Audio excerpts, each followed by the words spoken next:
हाँ मैडम। मालेगांव की आवाम को रमज़ान की और ईद उल फित्र की बहुत बहुत बधाइयाँ।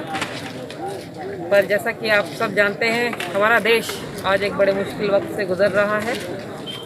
इसके मद्देनज़र केंद्र सरकार और राज्य सरकार दोनों ने ही लॉकडाउन 4 का जो आदेश निकाला है, उसमें किसी भी तरह के धार्मिक स्थल पे जाने की पाबंदी है। इसलिए मैं मालेगांव की आवाम को पुलिस विभाग की तरफ से जो केंद्र शासन और राज्य शासन का आदेश आया है, उसको पूरी तरह से निभाने के लिए हमारा साथ दें, ये मैं आपके माध्यम से आह्वान करना चाहती हूँ। हमारी खाकी का कोई धर्म नहीं होता, सारे धर्म हमारे लिए एक हैं।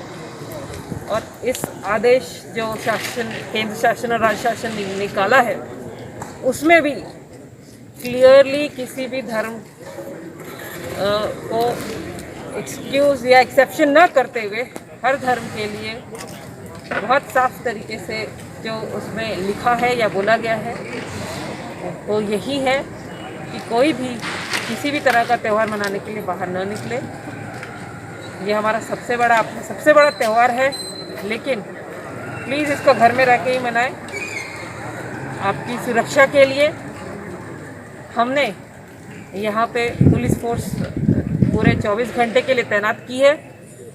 हमारी मालेगांव की पुलिस के अलावा जिले से मैंने बहुत बड़ा पुलिस फोर्स यहाँ पे तैनात किया है। इसके अलावा हमारे पास राज्य राष्ट्रीय सुरक्षा बल और केंद्र शासन की तरफ से रैपिड एक्शन फोर्स RAF की भी एक पूरी कंपनी यहाँ आई हुई है।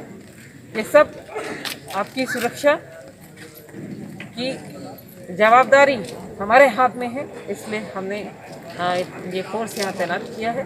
तो प्लीज़ पुलिस प्रशासन का अफसर सब सहकार्य करें और ईद की नमाज घर में रह के ही अदा करें। ये आपसे मेरी गुजारिश है और मेरी सूचना है।